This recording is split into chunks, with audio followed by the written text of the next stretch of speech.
Buenos días, mis queridos hermanos. Le ruego a nuestro Dios que nos envíe su Espíritu, que nos capacite para poder entender su verdad, su realidad, su perspectiva. Tengo que confesaros que hace algo de tiempo que no trataba un tema tan profundo y que me suscite tanto respeto, ¿verdad?, como el tema que hoy vamos a tratar. Para que podamos entender la profundidad de el tema que corresponde hoy, el Salvador resucitado, en el cuadro de esta serie, Cristo Creador y Dador de la Vida, os he traído unos textos antes de poder entrar en el tema para poder comprender realmente de qué nos habla el tema que vamos a tratar de estudiar hoy, de reflexionar, ¿verdad? Y vamos a tratar de entender estos textos previos para que luego podamos entrar en el tema que toca hoy.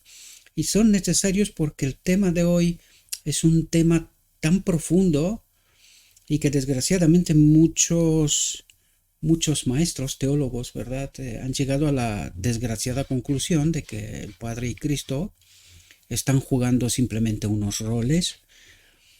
Esto simplemente revela la incomprensión, el engaño en donde estamos sumidos, ¿verdad? Fijaos lo que nos dice. Este es un texto de Patriarcas y Profetas, ¿verdad? El capítulo se llama El Plan de Redención. Y aquí hay todo el capítulo es preciosísimo, lo hemos tratado, ¿verdad? Pero he rescatado unos párrafos porque nos ayuda a comprender precisamente el tema que hoy trataremos con profundidad, ¿verdad? Por la gracia divina. Dice, el Hijo de Dios, el glorioso soberano del cielo, se llenó de compasión por la raza caída, una vez que Adán pecó, ¿verdad? Dice, una infinita misericordia conmovió su corazón al evocar las desgracias de un mundo perdido. Dice, pero el amor divino había concebido un plan mediante el cual el hombre podía ser redimido. Dice, la quebrantada ley de Dios exigía la vida del pecador.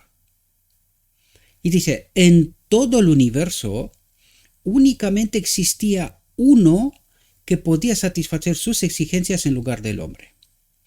Y aquí quiero que nos paremos un momento. ¿Por qué solo uno? Bueno, quizás el párrafo, la frase siguiente nos mete un poquito más en profundidad. Dice, ¿por qué solo uno, verdad? Esta es la pregunta. Puesto que la ley divina es tan sagrada como el mismo Dios, y nosotros ya hemos entendido quién es la ley, ¿verdad? Es el Padre mismo, ¿verdad? Es su carácter, su pensamiento, es la ley, ¿verdad? Solamente uno igual a Dios podía expiar su transgresión. Aquí tengo que tratar dos cuestiones. Sé que no os gusta, pero lo siento. Lo he dicho en muchas ocasiones, este no es un restaurante que sirve comida a la carta, sino que aquí nos quedamos con lo que está escrito, ¿verdad? Dice, puesto que la ley divina es tan sagrada como el mismo Dios, solamente uno igual a Dios podía expiar su transgresión. ¿Cuántas personas hay en el marco de la divinidad?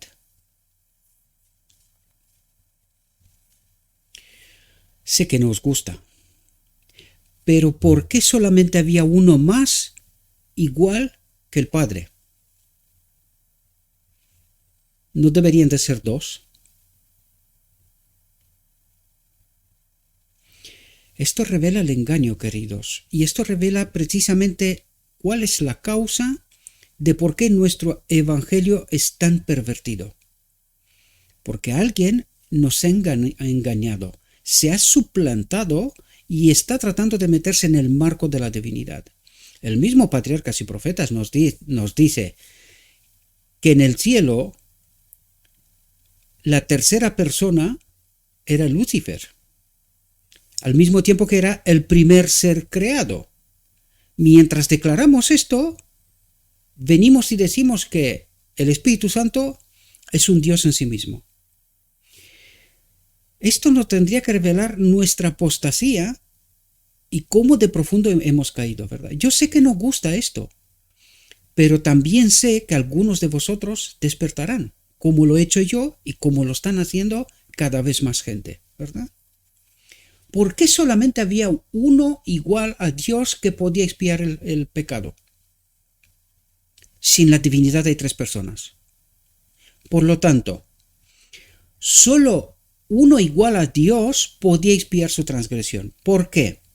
Porque Cristo, uno igual a Dios, se despoja de sí mismo, de su divinidad, de su sustancia, ¿verdad? Este uno igual a Dios se despoja de sí mismo y viene y se encarna, nace como un ser humano, el segundo Adán, y en esta condición obedece la ley, ¿verdad? Por lo tanto, el precio por el pecado es pagado en la encarnación. Y es así como necesitamos comprender. Por lo tanto, aquí hay dos cuestiones, ¿verdad? Primero, ¿por qué hay solo dos personas en la divinidad? ¿Por qué dice que solo había uno igual a Dios y no dos igual a Dios? Tal como la doctrina de la Trinidad nos está diciendo, ¿verdad? Por lo tanto, eso demuestra que es falsa. Mientras declaramos lo que está escrito, al mismo tiempo también sostenemos la doctrina de la Trinidad. Y alguien nos ha cegado, y al final de esta reflexión vamos a ver cómo obra este alguien que nos ha cegado decir una cosa y la contraria al mismo tiempo, ¿verdad? Por lo tanto, puesto que la ley divina es tan sagrada como el mismo Dios, solamente uno igual a Dios podría expiar su transgresión. Y este es Cristo, y este es el tema que nos ayudará a comprender hoy. Por eso necesitamos entender estos textos por adelantado para que podamos colocarnos en el marco correcto, ¿verdad? Dice, ninguno sino Cristo podía salvar al hombre de la maldición de la ley y colocarlo otra vez en armonía con el cielo. Cristo cargaría con la culpa y la vergüenza del pecado, que era algo tan abominable a los ojos de Dios, dice que iba a separar al Padre y su Hijo. ¿Iba a separar cuándo? Porque aquí no habla de la cruz, queridos. Aquí habla, y enseguida lo vamos a ver, aquí habla que el Padre se queda único en su especie en todo el universo, en toda la creación de Dios. Hasta ahora tenía a Cristo, uno igual a él, pero a partir de este momento el Padre se queda único en su especie, ¿verdad? No hay nadie más como él. Cristo es un ser humano adoptado en el marco de la divinidad, sigue siendo el Hijo de Dios, pero su naturaleza es la del hombre, ¿verdad? Y ahora entendemos profundidades, por eso trato de ayudaros a comprender la profundidad. Y por eso necesitamos todos estos textos, ¿verdad? Dice, Cristo descendería a la profundidad de la desgracia. ¿Qué es lo que trata de decir? Cristo vendría en este mundo, caído en desgracia, ¿verdad? Sería uno igual a Adán y desde esta condición obedecería a la ley, tratando de refutar la declaración del enemigo de Dios de que el hombre no puede obedecer la ley, ¿verdad? Por lo tanto, el hombre Cristo Jesús, viene en nuestra condición, obedece la ley, demostrando que sí, la ley es buena, sí, la ley puede ser obedecida, ¿verdad? Vamos al siguiente párrafo, y que nos ayuda a comprender, ¿verdad?, realidades. Fijaos, dice, Dios se iba a manifestar en Cristo. Por lo tanto, en el ser humano, Cristo, ¿verdad?, Cristo Jesús, es adoptado en el marco de la divinidad y es el único ser de todo el universo en el cual habita la plenitud de la divinidad, habita la vida original. Dios, el Padre, es el único ser. Por eso dice, Dios se iba a manifestar en Cristo. Dice, Dios estaba en Cristo reconciliando consigo al mundo. ¿Quién estaba en Cristo? El Padre, la vida original. Necesitamos entender esto porque es el tema que vamos a tratar luego, ¿verdad? Por lo tanto, necesitamos entender bien cuáles son los dos estatutos, dos condiciones, la vida multiforme de Cristo, ¿verdad? De lo que el texto tratará de ayudarnos a entender quién es Cristo, porque Cristo también es un ser único. Es el único ser en donde habita la plenitud de la divinidad. Esto para nosotros nos ha creado un problema que no supimos cómo contestar a esto. Desgraciadamente, tenemos la verdad, pero por alguna razón, por la desconexión del espíritu, ¿verdad? Pues no entendimos, ¿verdad? La primera generación sí, porque por esto tenemos esto por escrito, pero a partir de 1888, cuando el Espíritu Santo se ha retirado, esta iglesia ha ido de mal en peor. ¿Cuál es la realidad? Pues que hoy volvemos de nuevo al origen, volvemos a restaurar la verdad que la teníamos por escrito, y que hoy algunos maestros de Israel, ¿verdad?, declaran apostasía, ¿verdad? Cada cosa que te quedas espantado, ¿verdad? Por lo tanto, Dios se iba a manifestar en Cristo, Dios estaba en Cristo reconciliando consigo al mundo. Es un texto de la Biblia, 2 Corintios 5, 19.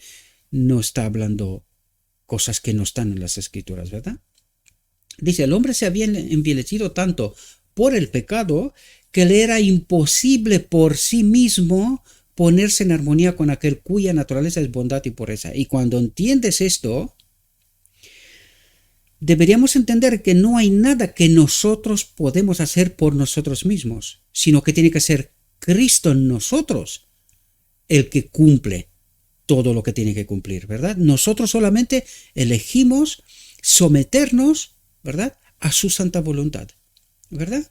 Dice, pero después de haber redimido al mundo de la condenación de la ley, cuando en su encarnación, nacimiento, ahí se convierte de uno igual a Dios al uno igual al hombre, ¿verdad? Después de haber redimido al mundo de la condenación de la ley, Cristo podría impartir poder divino al esfuerzo humano.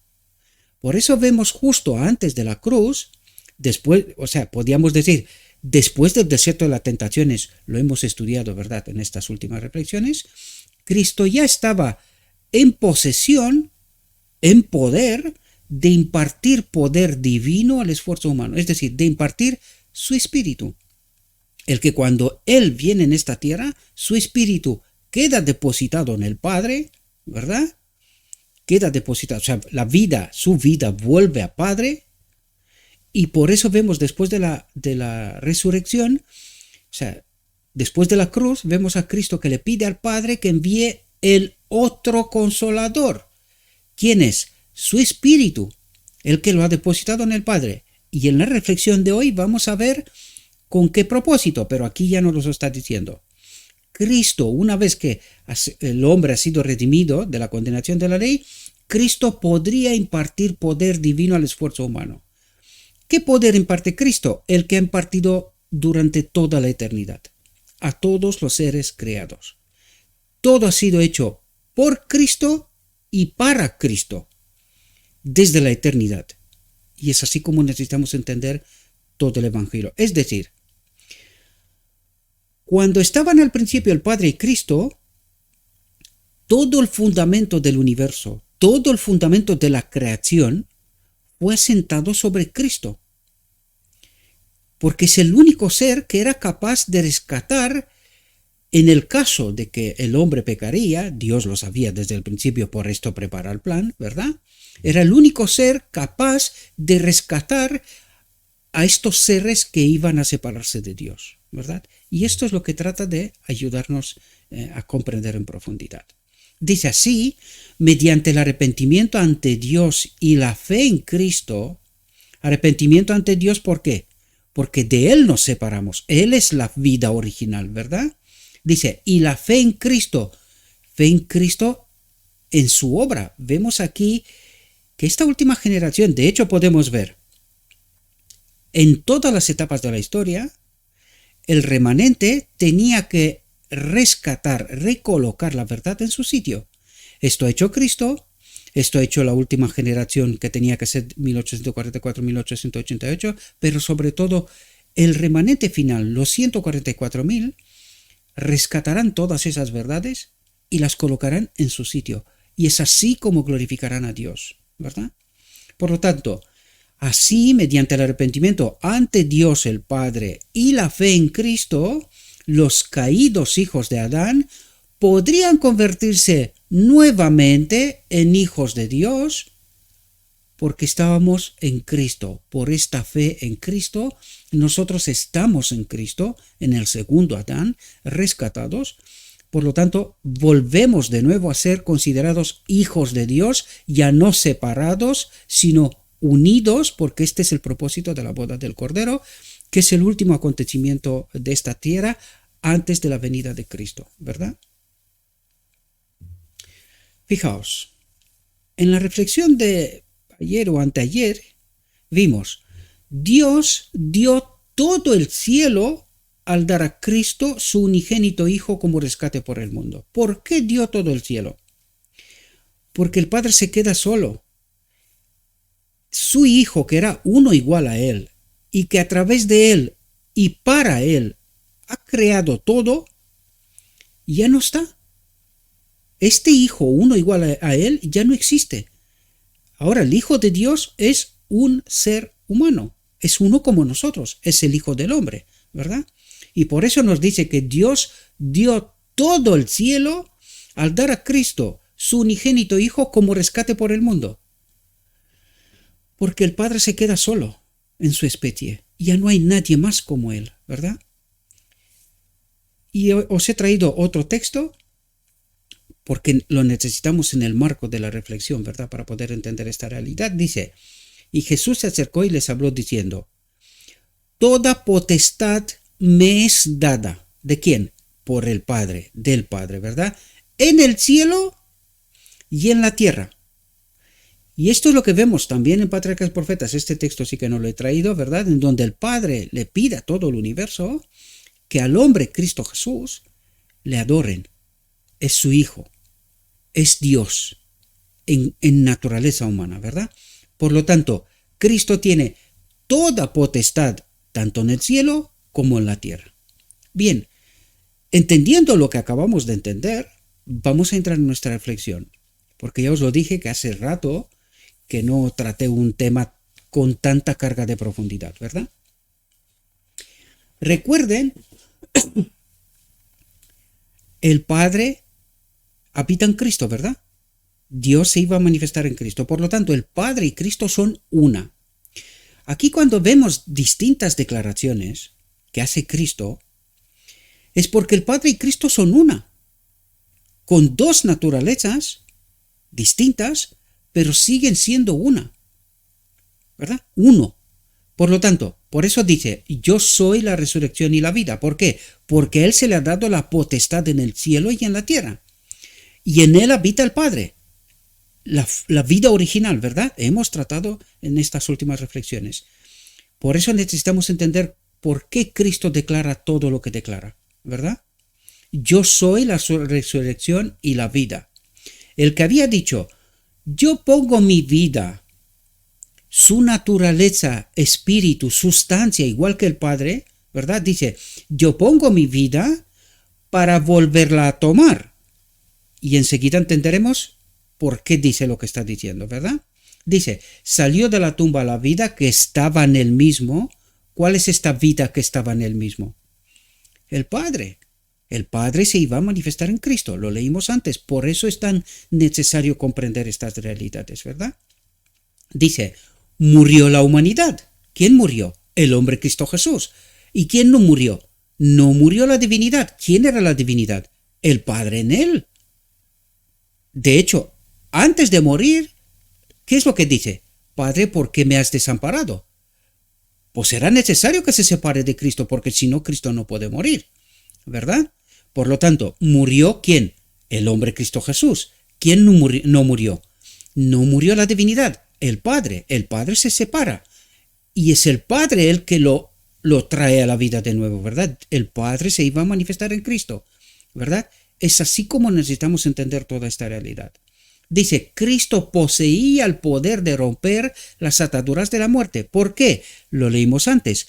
Porque se me ha dado toda la potestad en el cielo y en la tierra, ¿verdad? Por lo tanto, Cristo poseía el poder de romper las ataduras de la muerte. ¿Por qué? Primero, porque fue vencedor en toda su obra. Segundo, que él nunca se separó del Padre por propia voluntad, por pecado, por decirlo de alguna manera, porque el pecado esto es separación de Dios en esencia, ¿verdad? Declara que tiene vida en sí mismo para resucitar a quien quiera. ¿Quién es esta vida en sí mismo? El Padre, ¿verdad? Y es así como necesitamos entender estas declaraciones. Todos los seres creados viven por la voluntad y el poder de Dios. Todos los seres creados del universo viven por la voluntad y el poder de Dios. Dice, son recipientes de la vida del Hijo de Dios. Por eso cuando el Padre dice, dio todo el cielo, y en Patriarcas y Profetas empieza por aquí el capítulo, el plan de redención, donde dice que el cielo mismo, cuando Adán pecó, el cielo mismo se estremeció. Porque estaba en juego la vida de todo el universo, de todos los seres creados. ¿Por qué? Porque todos los seres creados viven a través son recipientes de la vida del Hijo de Dios. No importa cuán capaces y talentosos sean, no importa cuán amplias sean sus capacidades, son provistos con la vida que procede de la fuente de toda vida. Pero ¿dónde está esta fuente de toda vida? En Cristo, es decir, Dios, que es la fuente de vida original, se manifiesta a través de Cristo. ¿Pero desde cuándo? Desde la eternidad. Y hasta la eternidad. Tanto en la condición que tuvo antes de venir a la tierra, es decir, uno igual a Dios, como en la condición que tiene ahora, uno igual al hombre, pero el Padre habita en él.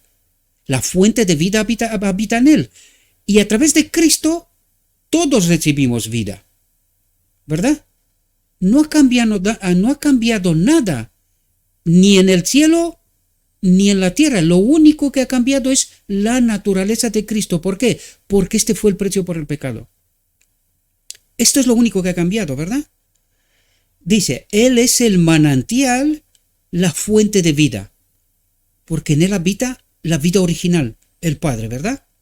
Solo el único que tiene inmortalidad, que mora en luz y vida, podía decir, tengo poder para ponerla mi vida y tengo poder para volverla a tomar. Esto se refiere uno igual, es decir, en esta frase incluye uno igual a Dios, se vuelve uno igual al hombre, pero la vida habita en él, tanto antes como ahora, ¿verdad? Porque cuando Cristo creó todo, ¿de dónde viene la fuente original? ¿De dónde viene la vida original? Del Padre. Siempre ha sido así, ¿verdad? Y es así, en este contexto, como necesitamos entender lo que acaba de decir aquí, ¿verdad? Dice, las palabras de Cristo, yo soy la resurrección y la vida, fueron oídas claramente por los guardias romanos. Dice, todo el ejército de Satanás las oyó. Y nosotros las entendemos cuando las oímos. Ojalá fuera verdad. Espero que así sea, al menos ahora, ¿verdad? Cristo había venido a dar su vida en rescate por muchos, como buen pastor había puesto su vida por las ovejas. Como buen pastor había puesto su vida por las ovejas. ¿Cuándo? En la encarnación. Desde luego, de nuevo en la cruz, pero en la cruz, ¿quién muere? El hombre, lo acabamos de leer antes, ¿verdad? La divinidad no muere. Por lo tanto, ¿quién tenía que pagar el precio por la ley? Uno igual a Dios. ¿Y esto cuándo ocurrió? En la encarnación, perdón. En la encarnación, ¿verdad? Dice, la justicia de Dios era mantener su ley. ¿Cuál es su ley? Que el Espíritu de Dios habita en todo ser creado, ¿verdad? Sean templos para Dios, ¿verdad?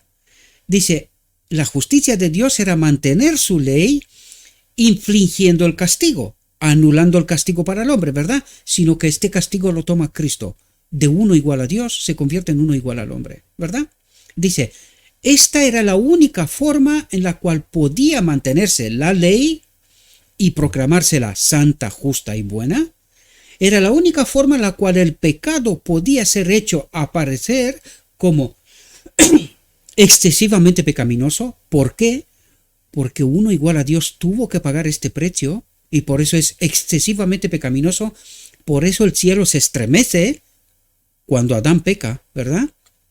Y así se podían mantener el honor y la majestad de la autoridad divina. ¿Quién es la autoridad divina? El Padre, la ley, ¿verdad? Dice, la ley del gobierno de Dios había de ser magnificada con la muerte del unigénito Hijo de Dios. Había de ser magnificada. ¿Por qué? Porque uno igual a Dios se convierte en uno igual al hombre, y en esta condición la ley había de ser magnificada. Es decir, Cristo, el ser humano, había de demostrar que la ley puede ser obedecida, que el Espíritu del Padre en él, el Espíritu de Dios en nosotros, es bueno. No es como dijo el enemigo de Dios, que no es bueno, ¿verdad? Su espíritu en nosotros no es bueno. La ley, ¿verdad? Esta es la ley del gobierno de Dios desde la eternidad hasta la eternidad. Dice, Cristo llevó la culpa de los pecados del mundo. Nuestra suficiencia se encuentra únicamente, atentos, en la encarnación y muerte del Hijo de Dios.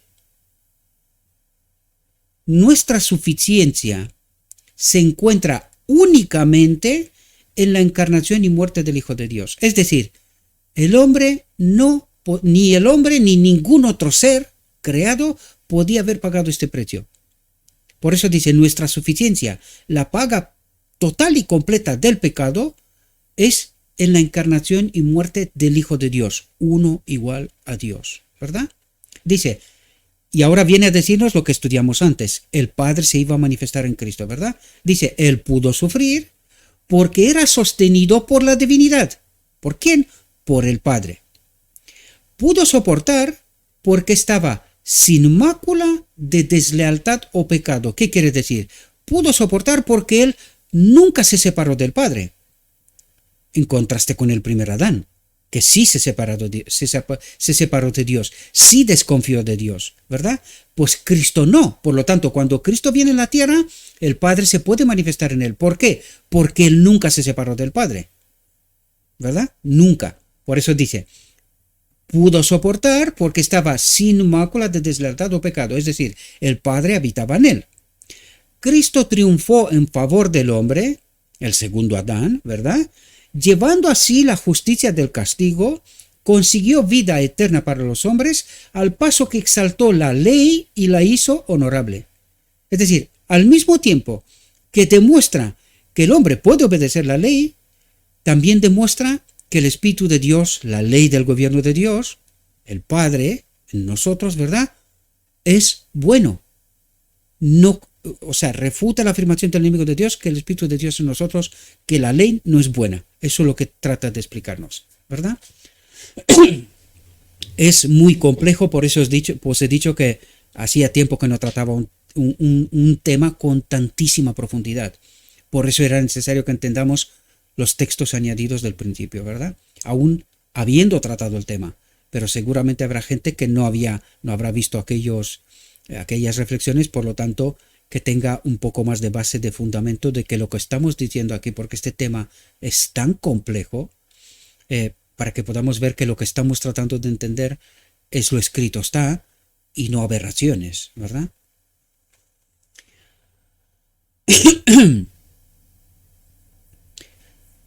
Fijaos, dice, Cristo fue investido, ¿por quién? Por el Padre.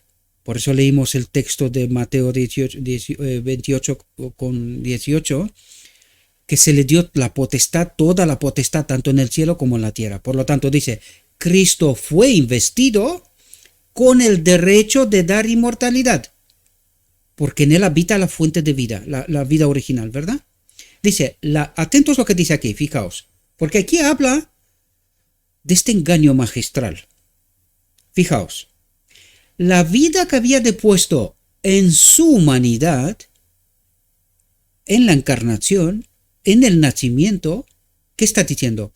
La vida de este uno igual a Dios que había depuesto en su humanidad, atentos a lo que dice aquí, la tomó de nuevo y la dio a la humanidad. ¿Cuándo? En Pentecostés. ¿De quién nos está hablando aquí? Del Espíritu Santo. Por lo tanto, ¿quién es el Espíritu Santo? la vida que había depuesto en su humanidad, en su nacimiento, en su encarnación, ¿verdad? La tomó de nuevo y la dio a la humanidad. Es lo que le pide después de la resurrección, después de la cruz, le pide al Padre que le envíe el otro consolador, la vida que había depuesto en el Padre, que fue el precio por el pecado, uno igual a Dios, la pide para que la tenga el hombre. Todos aquellos que confían por la fe, creen en Cristo, ¿verdad? Y le obedecen. Por lo tanto, ¿quién es el Espíritu Santo, mis queridos hermanos? ¿Podemos entender? Y este es el engaño magistral, este es el Espíritu del Padre y de Cristo, y es así como necesitamos entenderlo. Yo me maravillo y digo, ¿cómo es posible que este pueblo, teniendo todas estas verdades, llegue donde está hoy, en semejante apostasía? No logro entender cómo un ser como yo, sin ningún tipo de preparación especial, puede entender estas realidades. Y tanto maestro de Israel con tanta supuesta preparación cuentan las aseveraciones y cómo llegamos a adoptar la doctrina de la Trinidad, que es el único elemento que une a todas las iglesias. Es el único. Y esto demuestra por qué todo el mundo está en este tren. Porque están adorando al enemigo.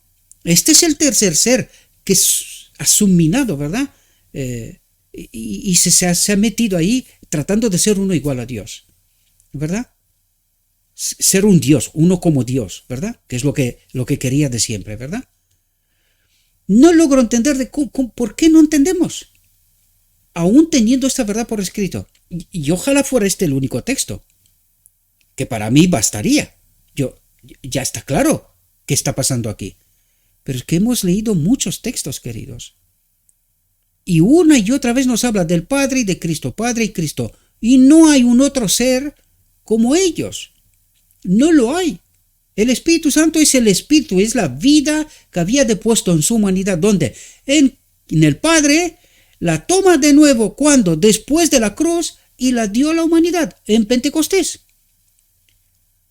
Más claro no sé, agua, ¿verdad? Dice, yo he venido para que tengan vida y para que la tengan en abundancia. El que come mi carne y bebe mi sangre tiene vida eterna y yo le resucitaré en el día postrero. Son textos claves que lo leímos, terminamos en realidad la reflexión anterior, ¿verdad? El que bebiere de agua que yo le daré no tendrá sed jamás, sino que el agua que yo le daré será en él una fuente de agua que salte para vida eterna. ¿Qué es lo que trata de decirnos con estos textos? Hombre, despierta. Yo he venido para repartiros mi espíritu, para que podáis vivir. Y eso es lo que trata de decir. El que se nutre de lo escrito está, tendrá vida. ¿Por qué? Porque entenderá estas verdades. Saldrá de la apostasía. Saldrá del error, que es precisamente la obra y la misión de los 144.000. Restaurar, recolocar la verdad en su correcto contexto, posición, ¿verdad? Y es así como glorificaremos a Dios, no de otro modo, ¿verdad? Todos los que son uno con Cristo mediante la fe en Él, ¿y de qué nos habla? Nos habla de, mediante el Espíritu, su Espíritu, confiar, creer que su Espíritu para nosotros es suficiente, ¿verdad? Para llevarnos al reino de Dios. Dice, todos los que son uno con Cristo en el Espíritu, mediante la fe en Él, obtienen una experiencia. Y lo hemos dicho una y otra vez, porque el enemigo nos está engañando, diciendo que simplemente basta con decir que yo creo en Cristo y ya está. Pero luego vivo de cualquier manera. Pero aquí nos está diciendo cuál es la verdadera fe. Obtienen una experiencia que es vida para vida eterna. ¿Qué experiencia? Esta experiencia con esta vida que Él la toma y nos la pone a nosotros, es decir, su Espíritu en nosotros. De eso está hablando, o su Espíritu con nosotros, mejor dicho, ¿verdad? Porque en nosotros será a partir de la boda del Cordero. Como me envió el Padre viviente, y yo vivo por el Padre, ¿Os dais cuenta cuando encontramos la llave, como de repente todo el Evangelio se hace sencillo o más sencillo, que lo entiende hasta uno como yo, sin preparación especial, ¿verdad? Como me envió el Padre viviente y yo vivo por el Padre, asimismo el que me come, él también vivirá por mí. Asimismo, el que estudia el Evangelio, la palabra, que es Cristo, también el verbo, también lo estudiamos esto, lo entendimos, ¿verdad? Entonces cuando dice, asimismo, el que me come, el que convierte la palabra de Dios en nutrientes para su vida espiritual, ¿verdad? Él también vivirá por mí. Llegará a entender estas realidades, ¿verdad? Y dejará de vivir en apostasía, ¿verdad? Él en mí permanece y yo en él. ¿Cómo? A través del Espíritu, que es el Espíritu de Cristo, ¿verdad? Y no es un Dios independiente, ¿verdad? En sí mismo. Yo le resucitaré en el día postrero. Por lo tanto, aquí la pregunta clave es, si nosotros no entendemos quién es el Espíritu Santo, ¿podemos tenerlo? No, porque Dios no obra en injusticia, ¿verdad? Por lo tanto, mientras yo no sé a quién pido, se intromete, ya lo vimos en la visión de los dos tronos. Nosotros pedimos, Padre, danos tu Espíritu. ¿Y quién se pone por medio? El enemigo. ¿Por qué? Porque en realidad, ¿a quién creemos? En esta Trinidad. Por lo tanto, esta Trinidad es una falsedad del enemigo. ¿Quién se mete por medio? El enemigo. Pero cuando nosotros sabemos que la doctrina de la Trinidad es falsa y que el Espíritu Santo es el Espíritu de Cristo, entonces le pedimos a Cristo, danos tu Espíritu, ¿verdad? El que nos enviaste en Pentecostés, es el que recibimos. Y es entonces cuando dice, Él en mí permanece y yo en Él, yo le resucitaré en día postrero. De otro modo, ¿no resucitará? ¿A qué no? Porque Dios no obra en injusticia, ¿verdad? Dice, porque yo vivo, vosotros también viviréis. Porque, ¿qué mira Dios en la boda del Cordero? El carácter. ¿Y quién es el carácter? Su Espíritu en nosotros. Por lo tanto, todo aquel que tiene el Espíritu de Cristo, ¿verdad? Como Él vive, nos dice, si yo vivo, vosotros también viviréis. Una promesa firme, absoluta, inamovible. Pero primero tenemos que entender estas realidades, salir del engaño. De otro modo, no viviremos, porque recibiremos un espíritu engañador, ¿verdad? Dice, Cristo llegó a ser uno con la humanidad, para que la humanidad pudiera llegar a ser una en espíritu. ¡Qué palabras! ¡Qué clave! ¡Qué fundamento! ¿Verdad? Cristo llegó a ser uno con la humanidad para que la humanidad pudiera llegar a ser una en espíritu y en vida con Él. ¿En espíritu cuál? En su espíritu y en vida ¿con quién? Con el Padre. Porque ¿quién habita en Cristo? La vida original, ¿verdad? El Padre. Por eso nos dice, llega a ser una en espíritu. ¿Cuál espíritu? El que nos ha enviado Él, que está con nosotros, nos redarguye de pecado, nos limpia, nos purifica, ¿verdad? Y nos conecta ¿con quién? Con la vida que está en Él, con el Padre, ¿verdad? En virtud de esa unión, en obediencia a la palabra de Dios, la vida de Cristo llega a ser la vida de la humanidad. La vida de Cristo llega a ser la vida de la humanidad. Su espíritu en nosotros, con nosotros, ¿verdad? A través de la palabra, ¿verdad? Dice, en obediencia a la palabra, es como nos llenamos del espíritu. Este concepto, principio, ya lo sabemos, ¿verdad? Por lo tanto, eso es lo que está diciendo. En virtud de esa unión, en obediencia a la palabra de Dios, el que come mi carne y bebe mi sangre, ¿verdad? La vida de Cristo, su espíritu, llega a ser la vida de la humanidad. Nuestra vida, porque nos mete en la boda del Cordero y allí nos conecta con el Padre, con la vida original, ¿verdad? Él dice al penitente, yo soy la resurrección y la vida.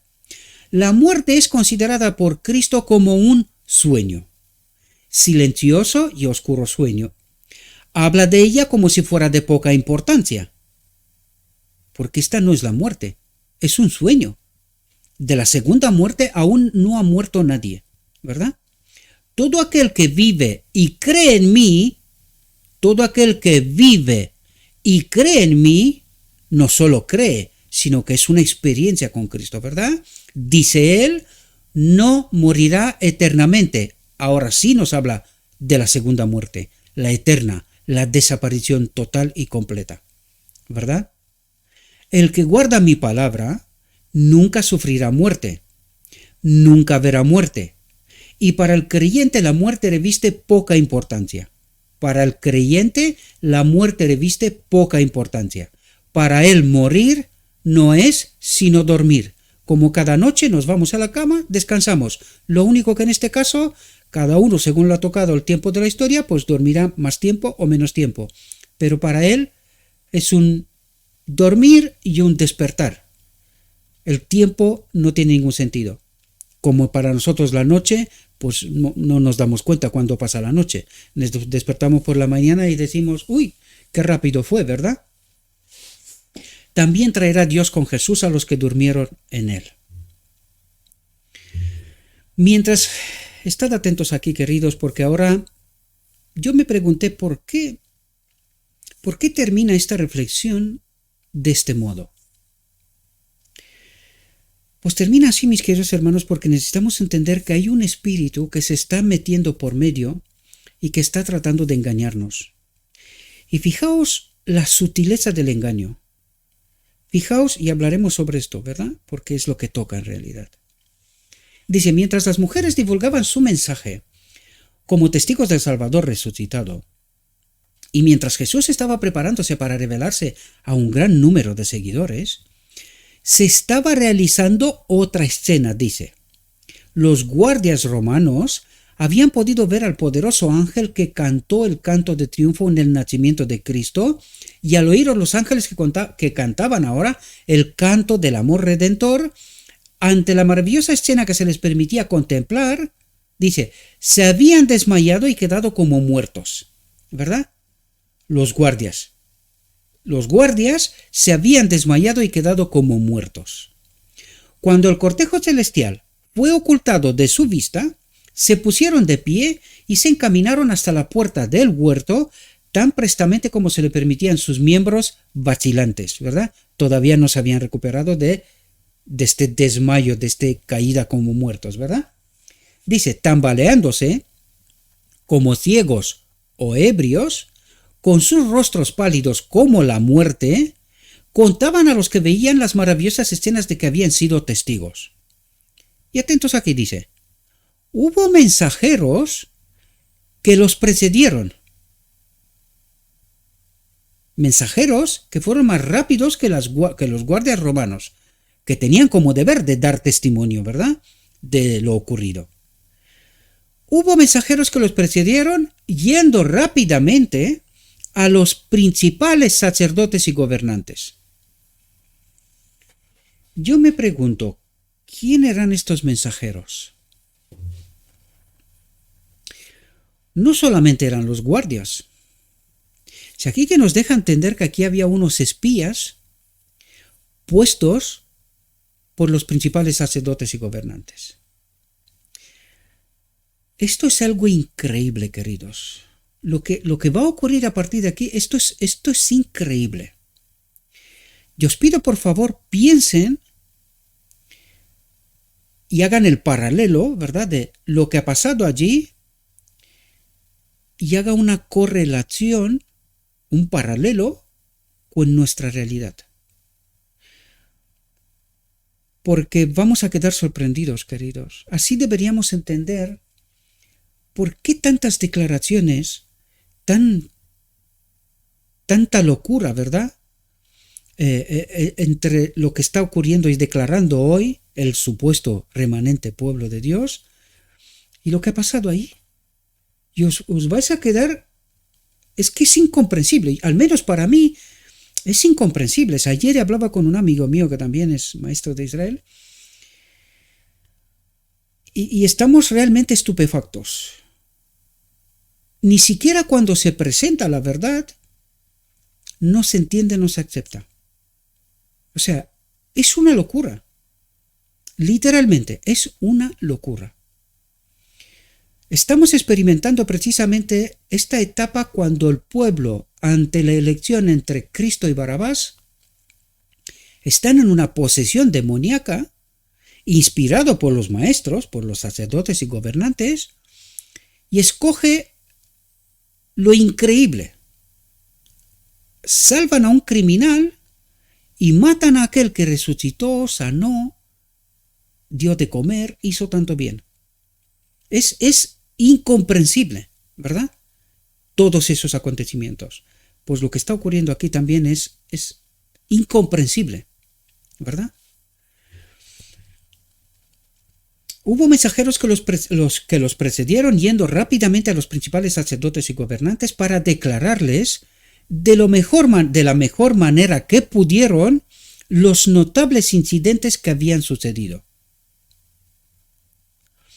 Dice, los guardias se dirigían en primer lugar a la residencia de Pilato, que es a quien tenía que dar, ¿cómo se dice? Que dar cuenta, ¿verdad? De lo ocurrido, ¿verdad? Pero fijaos lo que ocurre. Pero los sacerdotes y magistrados los mandaron llamar a su presencia. Dice, esos endurecidos soldados presentaban una extraña apariencia al dar testimonio de la resurrección de Cristo.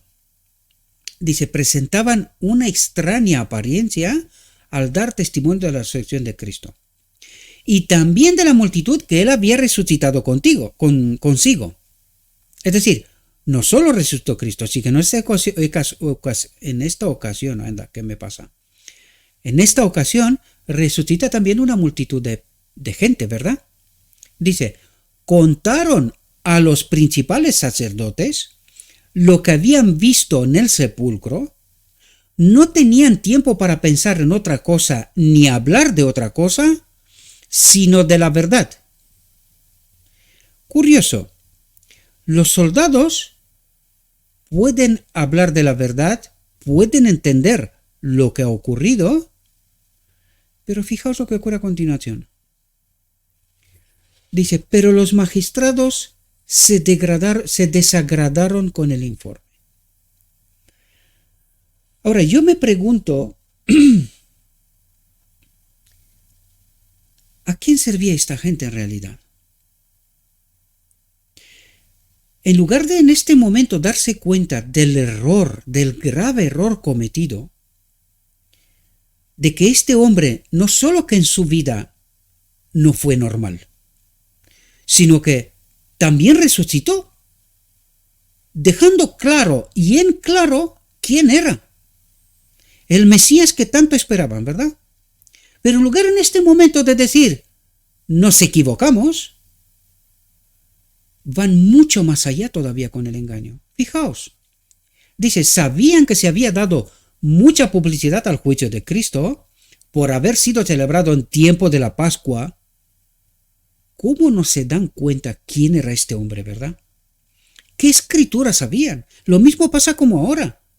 Los maestros de Israel dicen, no, los eventos que están pasando en el mundo no demuestran que la venida de Cristo es cerca. No, que todavía esto va a ser más en el futuro, ¿verdad?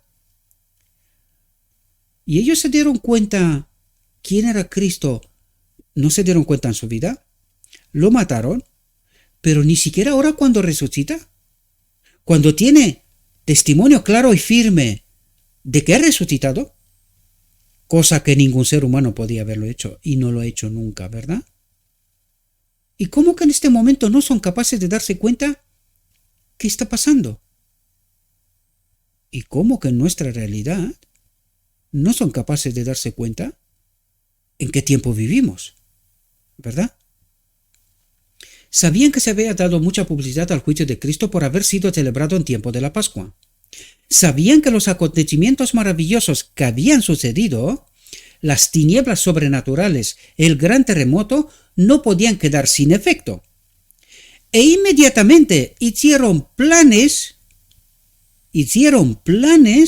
para ver cómo podían engañar a la gente, paralelo con hoy, Los soldados fueron sobornados para que informaran una falsedad. ¿Habrá algún paralelo con lo que está ocurriendo hoy, mis queridos hermanos?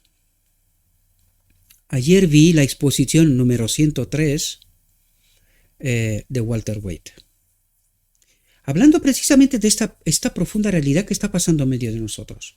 Cómo los maestros de Israel, los teólogos, no son capaces de darse cuenta y identificar los acontecimientos en los cuales vivimos. Y dicen que no, que esto es dentro de la normalidad. Que todavía queda, en el futuro todavía quedan eventos por esperar. Y no son capaces de darse cuenta que lo que está pasando de ningún modo entran en la normalidad, sino que esto está diciendo claramente que la venida de Cristo es inminente. Pues aquí los maestros de Israel, en lugar de recular y darse cuenta del error cometido, porque mi pregunta es, si tú dices que eres iglesia, ¿a quién sirves? ¿Y con qué herramientas obras? Sobornando, engañando, mientras tienes 630 y tantas reglas para purificarte supuestamente ante la ley. ¿Y con qué herramientas obras? ¿Con la del enemigo? ¿Y pretendes servir a Dios de este modo? Esto necesitamos ver en nuestra realidad, mis queridos hermanos. Los 144,000 han de ser gente despierta, conectados con el Espíritu, los que comen la carne y beben la sangre de Cristo, los que se nutren de la verdad, y que la verdad es suprema, se santifica con ella, identifican los tiempos y los engaños. Os digo todo esto, mis queridos hermanos, porque estamos viviendo tiempos terribles, tiempos de confusión, yo diría como nunca. ¿Por qué? Porque estamos al final del tiempo. Y el enemigo ha concentrado los mayores engaños para este momento, con el propósito de que no se pueda formar los 144,000. Pero estos se están formando. De esto nos ocupamos en este ministerio. Tratar de colocar los fundamentos de la verdad, o recolocar, porque ya fueron colocados, ¿verdad? Lo que pasa es que hemos sido engañados, uno detrás de otro, nos fuimos delante del trono del lugar santo y hemos perdido de vista la obra y el mensaje del lugar santísimo. Y los 144,000, este es el deber que tienen. Es así como glorificarán a Dios. Lo mismo que Cristo recolocará la verdad en su sitio correcto. Y de este modo glorificarán a Dios, participarán en la boda del Cordero y serán rescatados en la eternidad para el reino de Dios. Espero, mis queridos hermanos, que esta reflexión os pueda ayudar. Sé que es muy profunda. Pidan. Mi invitación es que la estudien por sí mismos. Pidan la presencia del Espíritu de Cristo, sin el cual no podemos entender la verdad. Es muy fácil, y como os dije, este tema tiene tela. Es muy fácil irse en otros caminos, en otros derroteros. Sin el Espíritu de Cristo no podemos entender la verdad. Y lo que necesitamos en estos momentos es la verdad y solo la verdad. De otro modo seremos engañados y no podemos acudir a la boda del Cordero. Así que mi invitación, mis queridos hermanos, estúdienla por vosotros mismos. Llénense del Espíritu. Y una vez que han entendido esta realidad, proclámenla, ¿verdad? Cumplan con el deber, la gran comisión. Porque hay mucha gente que está en oscuridad y que están buscando la verdad y necesitan estos mensajes. Yo me quedo sorprendido, ayer lo comentaba con mi hermano, que ya os lo comenté, que es un maestro de Israel también, como me doy cuenta que hay más apertura de mente, de entendimiento en gente que son de otras iglesias, me doy cuenta por porque tengo varios canales donde se reparten estos mensajes, ¿verdad? Y son más abiertos de mente los que son de otras iglesias. Y qué tremendo rechazo se recibe de los que supuestamente saben la verdad, y cuando se encuentran con lo escrito está, les resulta increíble. Estaba hablando con mi hermano ayer, digo, es tremendo lo que está ocurriendo. Es tremendo lo que está ocurriendo. Y nuestros hermanos se niegan a aceptar una realidad que es tan evidente.